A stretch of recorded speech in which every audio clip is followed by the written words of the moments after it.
እስር ቤቶቹን ስታዩዋቸው የቦታው ቅዝቃዜ ሰው መቆምም ሆነ መቀመጥ የሚቸገርበት ቦታ እንደነበረ ምን ያህል ስለ ክርስቶስ እንደተንገላቱ ምን ያህል ስለ ስሙ መከራ እንደተቀበሉ ምን ያህል እንደተገፉ መብታቸው እንደተገፈፈ እንማርባቸዋለን።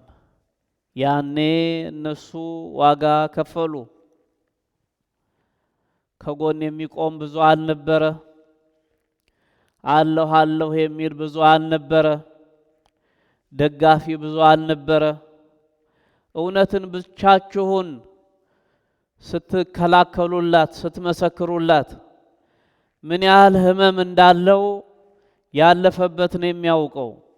ሰማዕታትን የምናስባቸው እነሱ ያለፉበትን እንድናውቅ እኛም በዘመናችን ይሄን የመሰለ ነገር ቢገጥመን እንድንበረታ እውነትን ለመናገር እንድንደፍር ሃይማኖታችንን ለመመስከር እንድንደፍር እግዚአብሔር በእድል የሰጠንን ቦታ ሁሉ ለክርስቶስ እንድናሸንፍ በማህበራዊ እድልም እንገናኝ፣ ቤተሰባዊ ጉዳይም ያገናኘን፣ የአገር ጉዳይም ያገናኘን፣ የተወሰነ የሆነ አጋጣሚም ያገናኘን ስለ ክርስቶስ መመስከር ስለ ሰው ልጆች ሕይወት ጥቅም መናገር ከሁሉ እንደሚጠበቅ ይሄንን መሰሰት እንደሌለብን ወደማይጠቅመን ወሬ ወደማይጠቅመን ነገር ከማዘንበል ይልቅ ሰማያዊ ነገርን እንድናስቀድም እነዚህ ሰማዕታት ያስታውሱናል። ይሄንን ካስተማሩ ከሰበኩ በኋላ ሲያዙ እንዳትናገሩ ከዛሬ በኋላ የክርስቶስን ስም እንዳታነሱ ይሄንን እውነት እንዳትመሰክሩ እያሉ ያስጠነቅቋቸዋል።